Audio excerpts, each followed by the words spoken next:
Hello, fellow travelers, and welcome to another episode of the Versus Stars Podcast 4th season. I'm our loyal listeners. Thank you for continued support. It's an amazing episode because Elliott Kalan boards the mothership to discuss Harley Quinn from DC Comics. Now, come on board as we go traversing the stars. Hi, Mr. Kalan. Thank you for coming to Versus Stars Podcast. Thanks so much for having me. I'm really excited. It's totally my pleasure. So, I always have a question of inspiration to inspire your love for comics and who your earliest influences.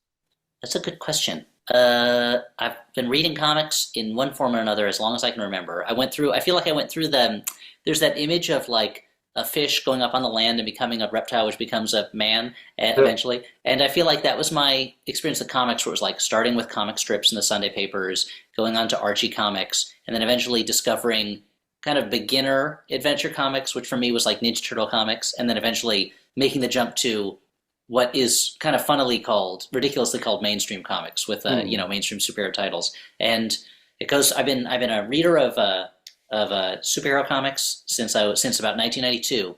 Since actually I can pinpoint the first issue I bought for myself ever with my own money was one of the 30th anniversary of Spider-Man books that came out that had holograms on the cover. Very cool. So I could, if I wanted to, I could pinpoint it to the month. But and I've been reading ever since. And in terms of kind of creative influences, the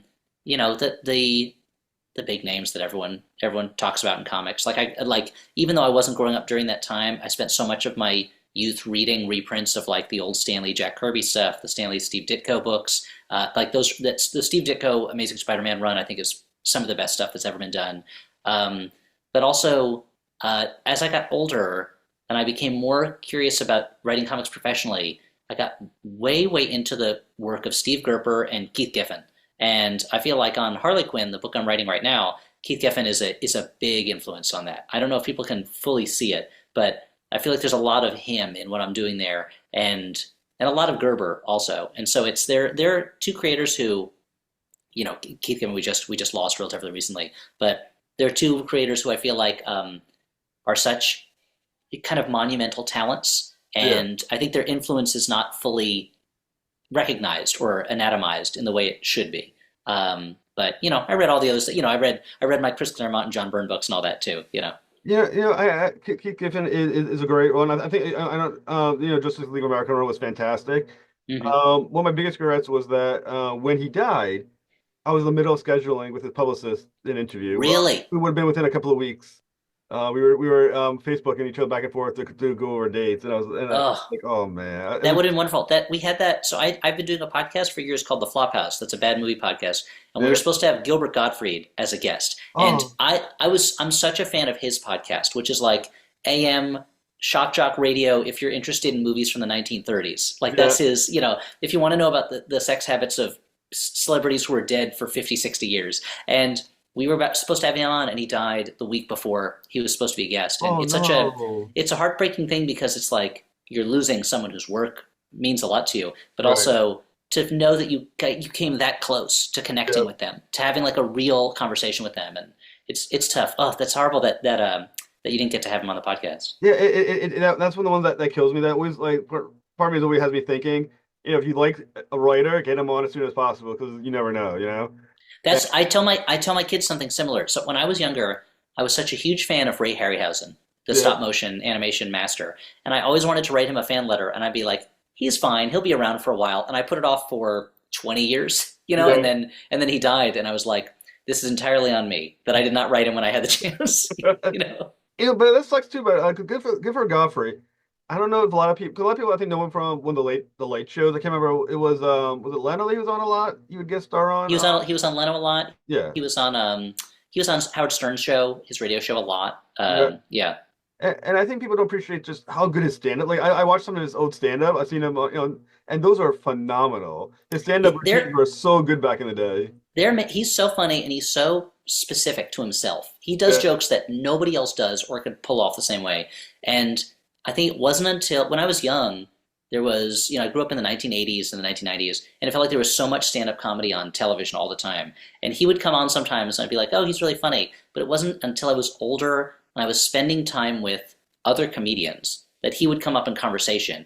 And the way people talked about him was just like that he was on another level, that people Hmm. really like. You could see another comic and you go, I know how he came up with that joke, like I know how he performed that joke, and but with him it was like, how did he do it, like where did it come from? And so it wasn't until I was older that I recognized what a special talent he was, and how much how beloved he was by other comedians the same way. And I think the stand-up I saw is when he was doing Andrew Dice Clay impersonation. That's part of his stand-up. It's Yeah. that you watch this shit and it's just like it's funny. I mean, it's random, but it's hilarious. And it's such a shame because when you see him with Jay Leno, a lot of the stuff is very not generic, but like, it's like watered down a bit because it's Late Show. Oh, Like, sure, because it's the Tonight Show, yeah, yeah, it's for and all he also audiences. and like my kids know him best as the voice of various cartoon characters Yeah. for kids, Oh, and it's such a weird way to know him when his stand-up's so funny. He had a bit that I thought was so funny where it was him doing Jerry Seinfeld performing Hamlet, and he mhm. like changes his face to have more of a Seinfeld face, and it's going to be or not to be. I don't know whether to be or not be. Just this such a it's such a short impression, but it's so funny. He was a great impressionist too. Anyway, we don't need to spend a whole conversation talking about Gilbert Gottfried. A whole separate interview. It wants to be like random people we talk about Yeah, yeah. on the show. But yeah, that's awesome. And like I said, a lot of the people you mentioned for comic books are the class. And I like how you went through like the standard progression of comic book fandom as you kind of like how it like marches along. And I think that's fantastic. Well, you're currently writing Harley Quinn, or the first issue of your series has already come out. The next issue comes out tomorrow as of this recording, Yeah, yeah, it comes out tomorrow. We're recording this on the 26th and it comes out on the 27th. Yeah. which is just a great gift for Thanksgiving for Harley Quinn. So Yeah, very much. I should have made it a Thanksgiving themed issue. I did not even think about when it was going to come out. So how it's just far? set in kind of an eternal spring, summer, fall, warm weather time. I mean, how far in advance have these issues been written for? I like to write pretty far ahead. I mean, comics you have to write relatively far ahead so that it can be produced on time because the art takes time and the production process takes time. So I am about to. So that's the second issue of this run. Comes out tomorrow. I'm about to start writing the ninth issue of the run. So Wow. there's several months more of books, and I don't know if it is I don't know how far ahead most writers write, but I'm a workaholic, and so I kind of if once I finish one issue, it's kind of hard for me not to just start on the next one, Mhm. Which is the bad thing about it is that there's part of me that's like I wish I could know kind of what the readers are responding to and not responding to Yeah. before I work on the next one, but it just doesn't. I'm a busy guy. I took on a bunch of jobs, and then thinking I would never have a day job ever again, and then a full time TV writing job came along, and I was like, oh, now I've got to juggle all this stuff. So, but that's another reason why I've been kind of writing far ahead is to build some pad in for myself.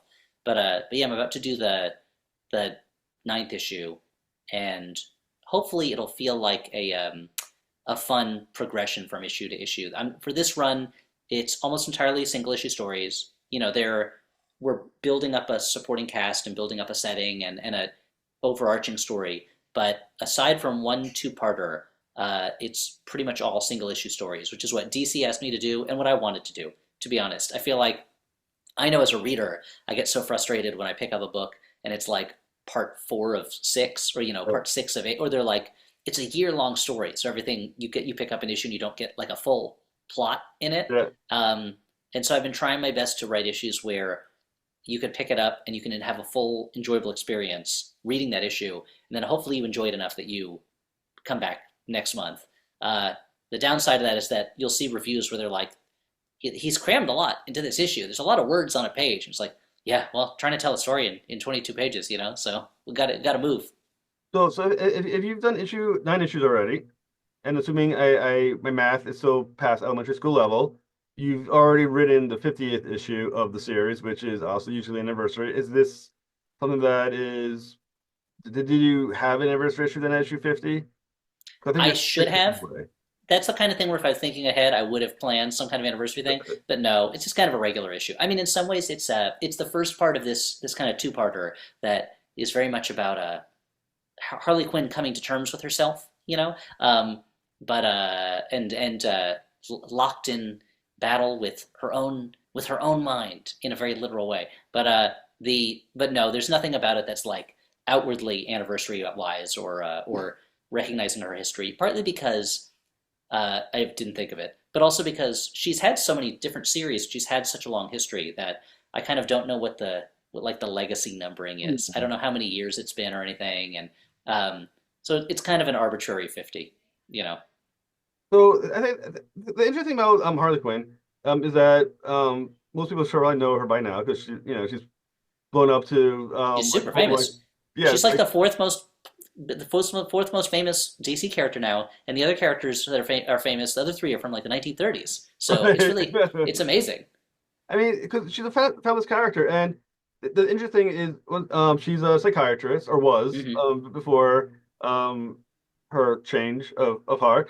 So someone who's a psychiatrist and you're also Harley Quinn, that's gonna be one of the worst professions to have and be that person now because you understand yourself in a way that you probably don't want to if you're gonna be Harley Quinn. Yes. Well, I know a lot of people involved in therapy in my real life, and some I've gone to as a client, and some are just Yeah, friends or family members. And the uh, it seems like you don't usually go into therapy unless you're trying to figure out yourself and what your issues are. So yeah, in some ways it makes sense, but in other ways, it is a strange thing. She's someone who has trouble acting rationally, has trouble uh, controlling herself, and so it's hard. And this is something that comes up in the storyline. It's hard to have that knowledge of therapy and to have that knowledge of how a mind could work, and know that your mind does not work that way, and know that you are causing problems for yourself, that you are having trouble getting out of your own way, that you're having trouble connecting with other people. And so a lot of what this run is about for me is Harley Quinn starting to realize that things kind of are not going the way that she wants them to be, and thinking that she needs to change the world, but really ultimately I think realizing that she has to come to terms with herself. She has to come to terms with who she is.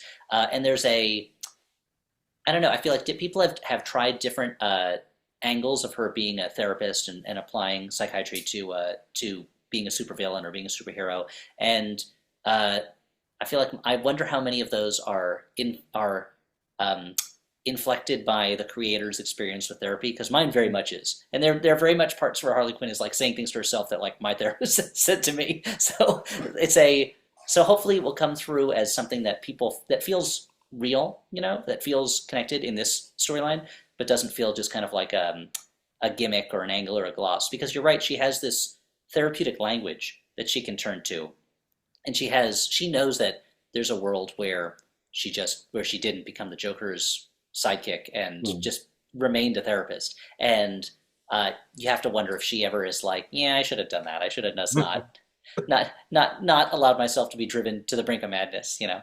Well, as she's trying to figure herself out, at least in the first issue that's out so far, issue 44, she mentioned that she's too good for the baddies and not good enough for the goodies, not bad enough for the baddies. Hmm. Now, that's an interesting place to put herself because she's neither a hero then nor an anti-hero. And she's wouldn't view herself as a villain. So, as the writer, how are you viewing her?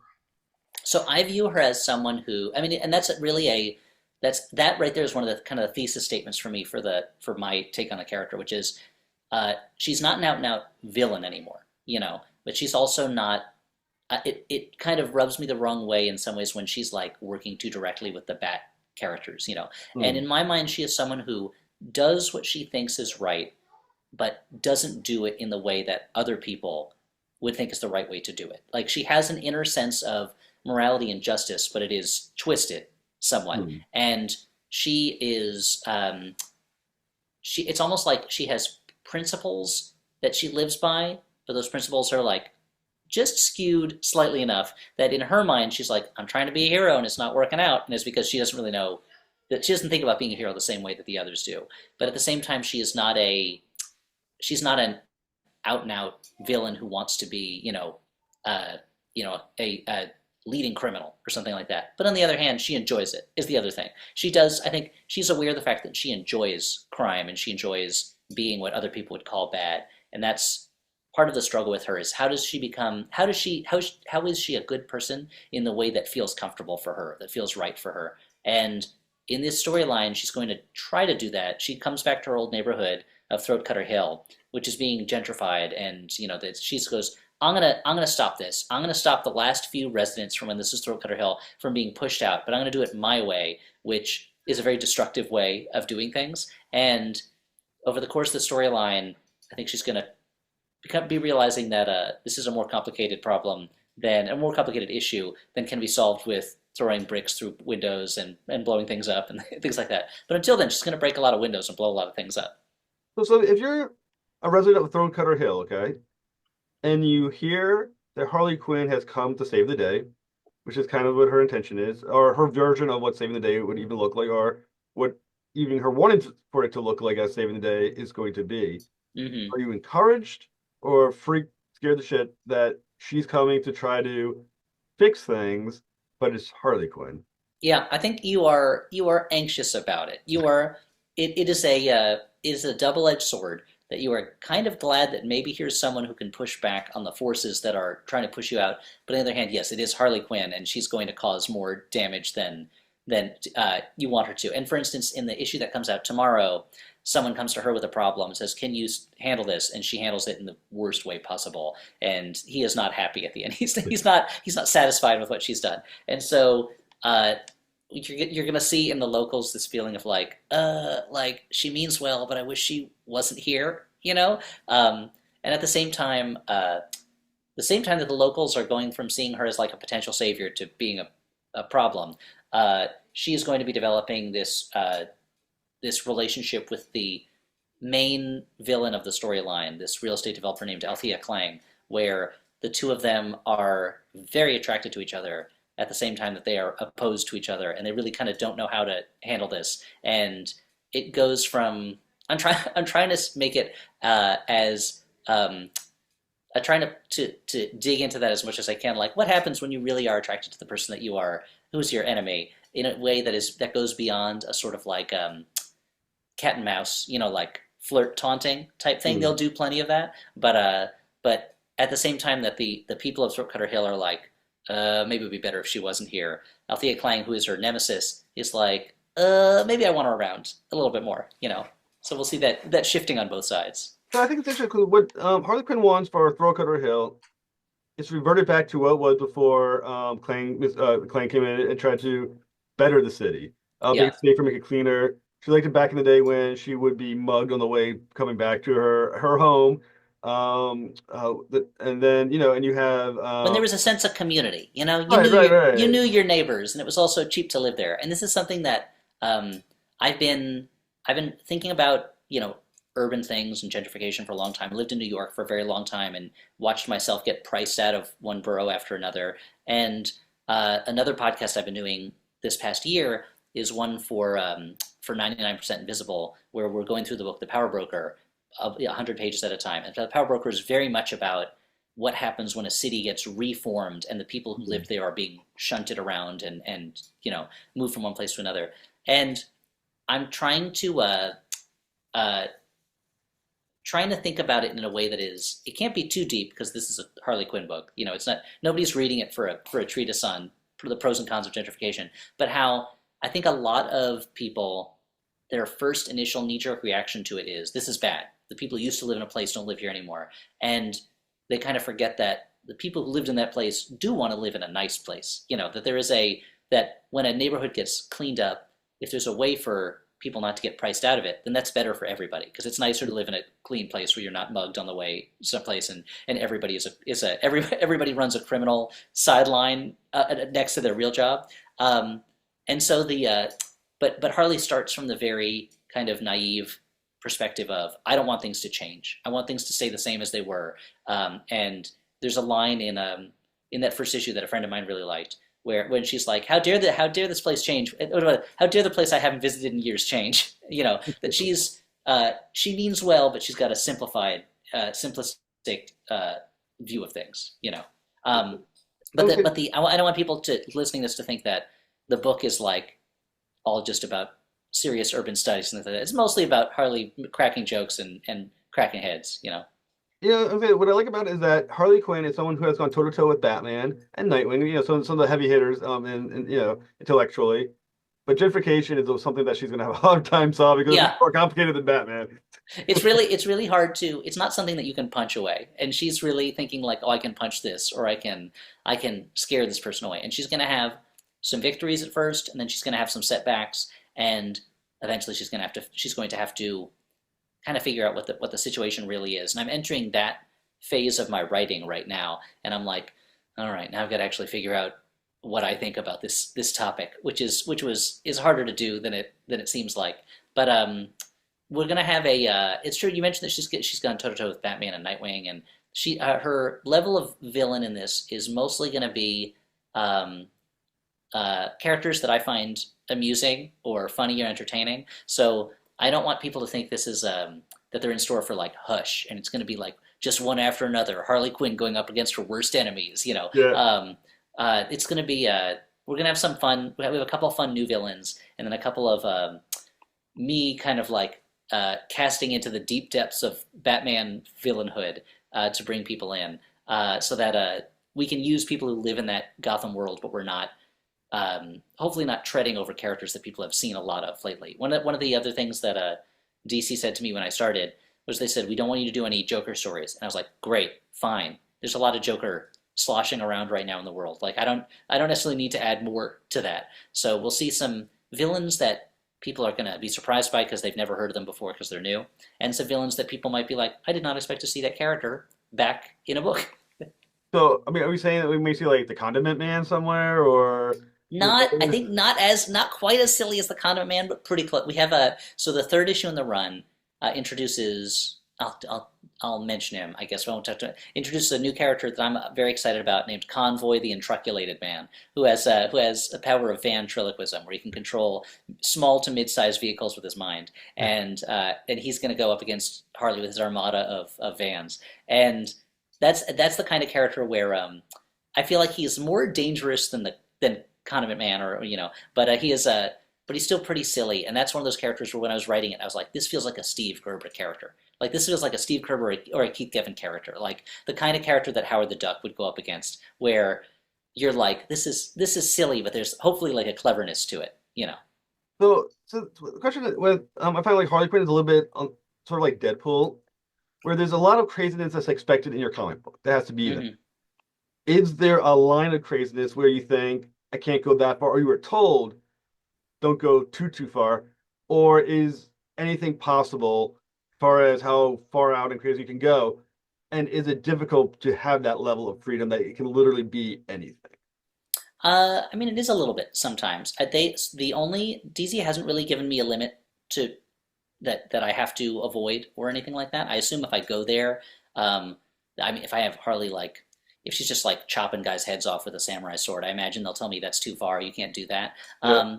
It's been, I want the book to feel funny. Like I want it to feel kind of, I want there to be serious moments, but to mostly to feel kind of like silly. And there, sometimes I'll read a Harley Quinn book. There are a lot of great runs by different writers, but there are occasionally times when you read it where it feels like this person is trying too hard to make this Mm. character feel crazy and seem crazy. And Deadpool's the same way. There are great runs on Deadpool, but then there are times where it's like, yeah, I get it, like chimichangas, whatever. Like they're just trying too hard, to make him feel irreverent. And I want to, at the very least, have Harley feel like a real silly character as opposed to a crazy, unrealistic character. Mm. And maybe it's my own sensibility more than anything else that like I don't really write the kind of stuff usually where like you're pushing enormous boundaries of taste or things like that. I save those kinds of jokes for my private life when I talk to other comedy people. But I know that like there's going to be actually now that I said it, there's a pretty crazy storyline coming up in that two-parter where Harley is having to deal with problems on the psychic plane on her inner mental landscape, and that goes to a place where I don't want to give it away. There's something that Harley does where I said to my editors, I was like, if you, my editors Ariana and James, I was like, if you don't want me to do this, this is the one thing I'll fight for. Like I don't care. Like DC better be okay with this happening in this scene. This is what I want to have happen. And they were like, no, this seems fine. So even the thing that I thought might be too crazy, they were totally fine with. It had caused no trouble whatsoever. But when I tried to refer to LinkedIn in a joke, they were like, can't do that. Can't mention real things. You can't mention real business. That's not okay. Legal doesn't like it. So that's the line that they've held, is not mentioning real life things, but having this one scene that again I don't want to give it away, but it's a love scene between Harley and uh, something that you wouldn't expect to see someone having a love scene with, you know? Okay. Yeah, now you need to know. You got to pick it Yeah, up. I'm thinking so like, whoa, where we headed with this So one? that so you'll see that in issue 51, I think. But that was one where I was like, if I really want to do this scene, and they were like, okay, that's fine. So I haven't reached it yet. Maybe I've got to try to be crazier, you know. I was about to think that was gonna be what you're gonna do for your anniversary issue. Harley Quinn makes love with something that she wouldn't normally. Like, That's wow, what you that's say. an anniversary issue to have. Let's say you says on the blurb, this issue, Harley Quinn makes love with something you wouldn't expect. That would probably sell way better than either one of us could imagine. Yeah, yeah, I'm sure it would be. Yeah, You put the that right in the variant. You solicits. have to watch out with the variant covers for that one. That's the only thing. Yeah, that's also so. One of the interesting also about with 44 that I was able to read, we get some flashback of Harley Quinn as a grad student. Hmm. Are we going to get more views of her before she became Harley Quinn in the upcoming issues?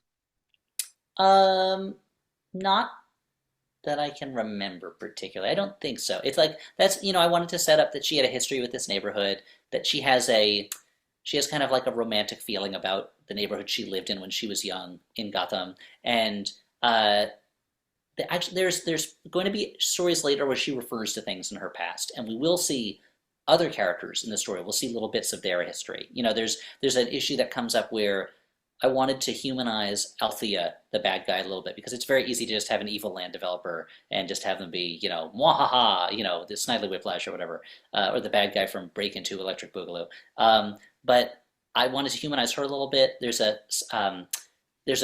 kind of semi sidekick character who's introduced named Chicken Fingers, who's the local vigilante in Throat Cutter Hill, who's the homeless gentleman who is always on patrol trying to protect people. And in the issue I'm about to write, we'll learn more about his history. And so I want to uh, kind of make the characters feel like they have histories, but I don't know that we're going to delve too much deeply into Harley's background, if only because, to be honest, I don't know that I could get the continuity correct at this point. There's so many Harley issues out there, and I've read most of them, but I haven't been able to read all of them, and I'm very worried about writing something where it turns out I've contradicted a major point of her past that I didn't get to.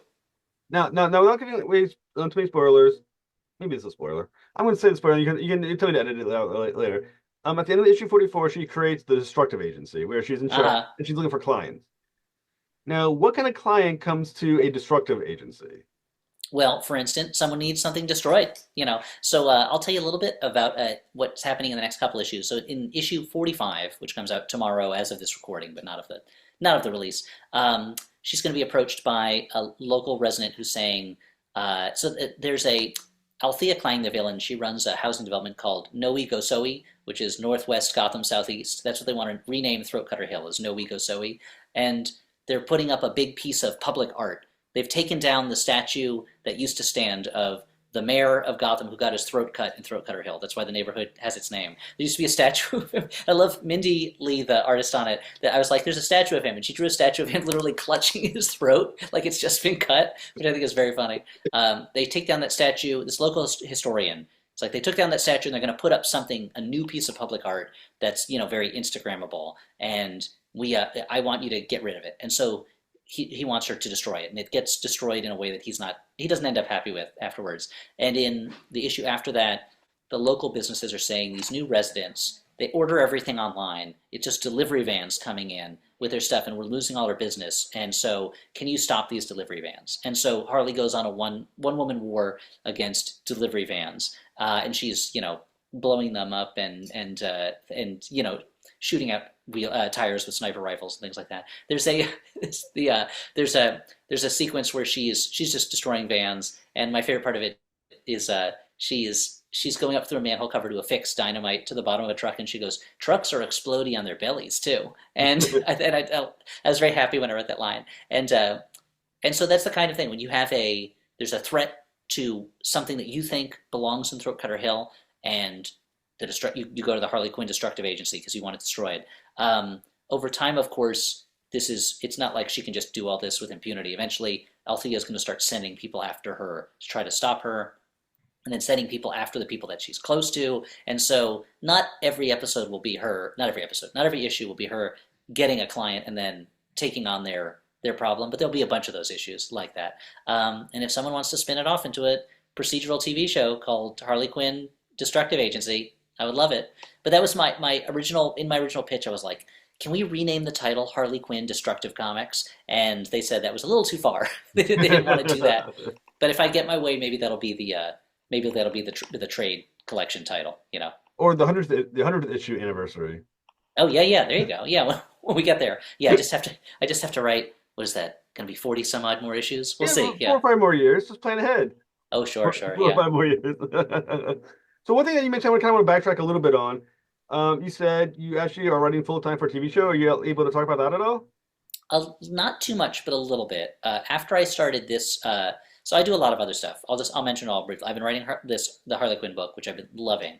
It's been such a great experience. I love the art on it. I love what Mindy is doing with it. It looks beautiful. And the coloring team, who's I apologize, their names are escaping me at the moment. They're doing, like, everyone is honest great. The coloring team, the letterers, it comes out beautiful. I'm a longtime podcaster with my main podcast, The Flophouse, which is a bad movie podcast I've been doing for about 17 years now. I've been doing this Power Broker podcast. I just started, rather, I've been doing it for a little bit, but they just started releasing a game show podcast that I host for the Smartless Network called Smartless Presents Clueless, where I'm the host and Sean Hayes is from Smartless is the guest for every episode. He's always the contestant. Yeah. And that just started coming out. But in addition to that, and I have a book about joke writing that'll be coming out late next year from the University of Chicago Press called Joke Farming. But I started just a couple months ago working on a new Ghostbusters animated show for Netflix. And I can't say very much about it. And it got announced kind of by accident. I don't know why. Like, someone found out about it and they wrote an article about it. So a little bit of word is out about it. But that's been my main day job, that it takes up, 75-85% of my waking life that's not spent with my children. And it's something I'm really excited about. And I think it's going to be something that I think no one ahead of time is going to know what they're going to get from this in a really fun way. I think what everyone assumes they're going to get from it is wrong. And I think it's going to be really cool and really fun and very funny. And so that's the main television writing job. My main day job is a television writer, and then my main second job is as a podcaster. But comic books is the dream. The fact that I'm writing a real comic book with a named character for one of the two big, publishers of my childhood, of my youth, is very exciting to me. It's a real dream come true kind of thing. I was very excited when DC asked me to pitch on Harley Quinn, and I was really even more excited when they liked my pitch, and they brought me on. Now I'm going to poke at you a little bit. So feel free to dance around me or say can't answer the question, but I'm going to poke at you a little bit about the Ghostbusters thing because sure, yeah. Watch me avoid it. Watch me dodge and weave in this. That's okay. I'll try to get you right back to the center. But anything you want to reveal that's not revealed yet, and you feel free to do so. This would be a perfect opportunity to for music exclusive news. Sure. It'd be great for you. I think Netflix and Sony Pictures Animation, the studio, would not love it. I think a low level podcast would be like, that's exactly how we were planning things to be. Really. Yeah, this was the big splash that we wanted. Yeah. Right. So for Ghostbusters, are we talking like the real Ghostbusters cartoon from like the 80s, like that group? Or are we talking about the one from the Ghostbusters as we see them in the current movies? No comment. No comment. All right. Is this being written for the audience of the real Ghostbusters from the 80s, or this going to be like an adult cartoon version of Ghostbusters? No comment.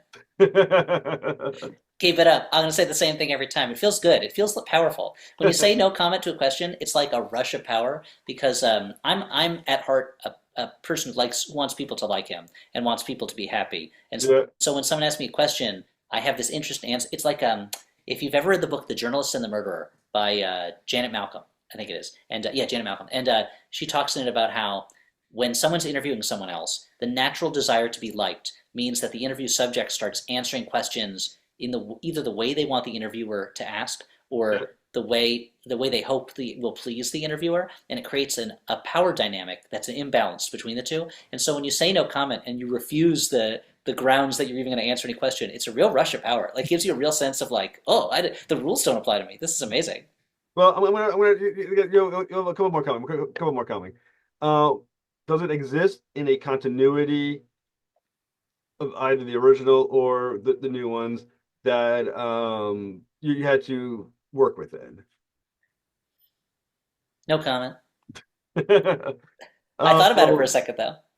is it is this Ghostbusters as we understand them, or is this the Ghostbusters from way back in the day where it was like the one with like the gorilla and stuff? No, I can tell you that it's not the Ghostbusters with the two guys and the gorilla and the jalopy. Okay. Yeah, it's not that one. I had to check. That would be amazing if I was like, yeah, I'm working on this Ghostbusters project, and it turns out it's that Ghostbusters, and Yeah, everyone would be so mad at me. I'm not sure people even remember that one, but it's because that one's so like far back in the day.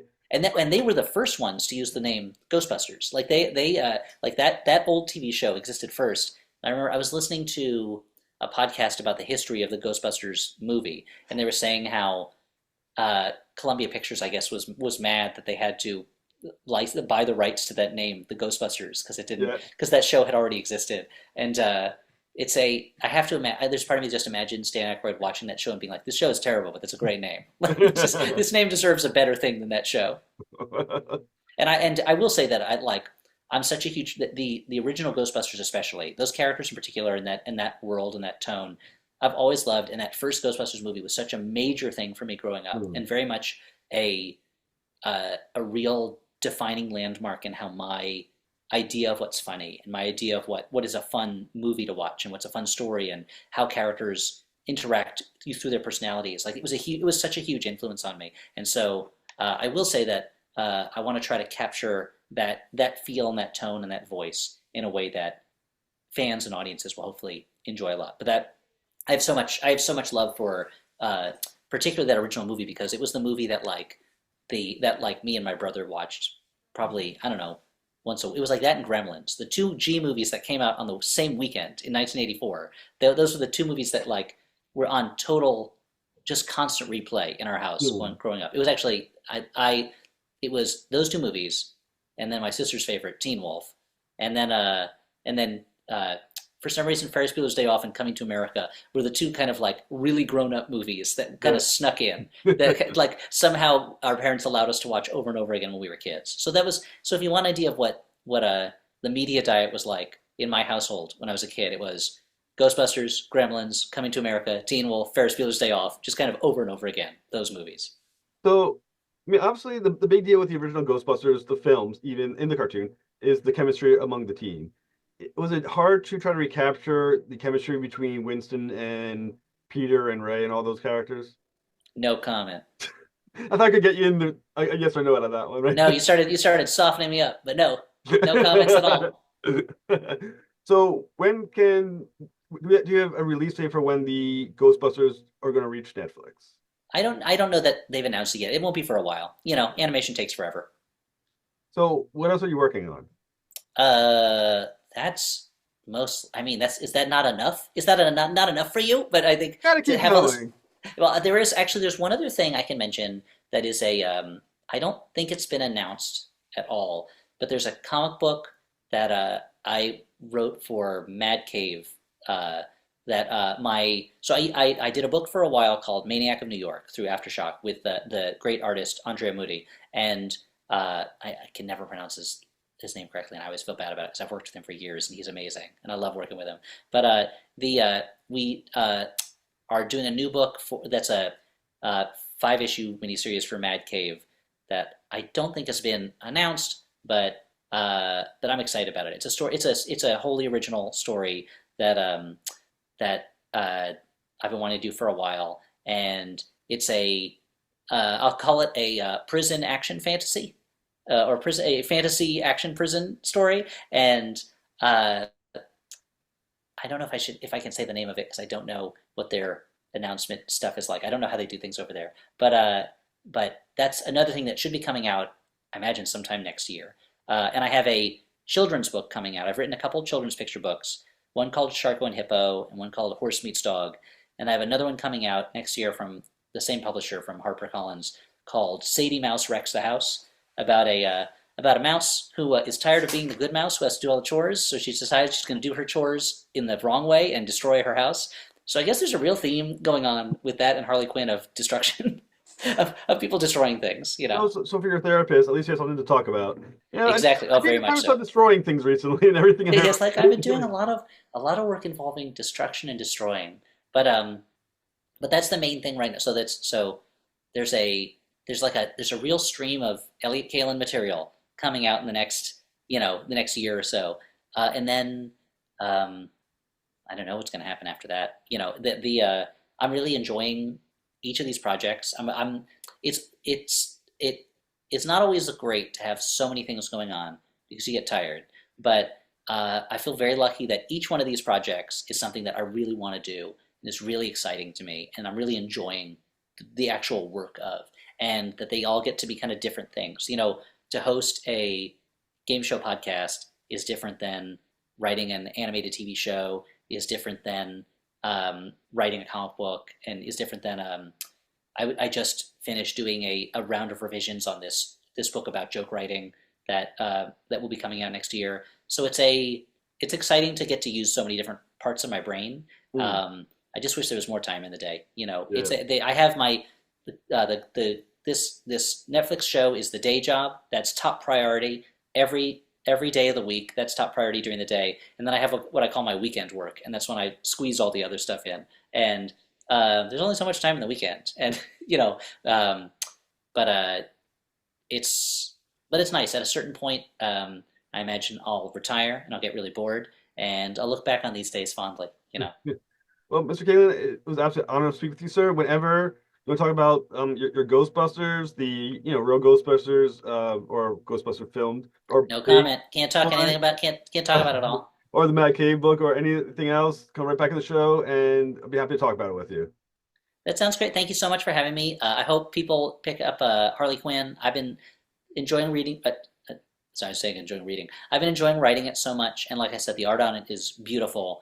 I'm so happy with it, and so I hope people enjoy it and that they enjoy the rest of the run. And if anyone wants to hear more of my voice, then they can check out The Flophouse or Smartless Presents Clueless or the 99% Invisible Breakdown of the Power Broker, and that's as much of my voice as anyone needs to hear. Well, one thing you should do is, if you can email me the links, I'll add it to the show notes so they can find it really easy. Oh, perfect, wonderful. I'll definitely do that. Have a great night, sir. Thank you too. Thanks for listening to another episode of Further Stars Podcast. Please like and subscribe. Prepare for the next episode when Jeremy Adams returns to the mothership to discuss Aquaman from DC Comics. The next voyage, travel on.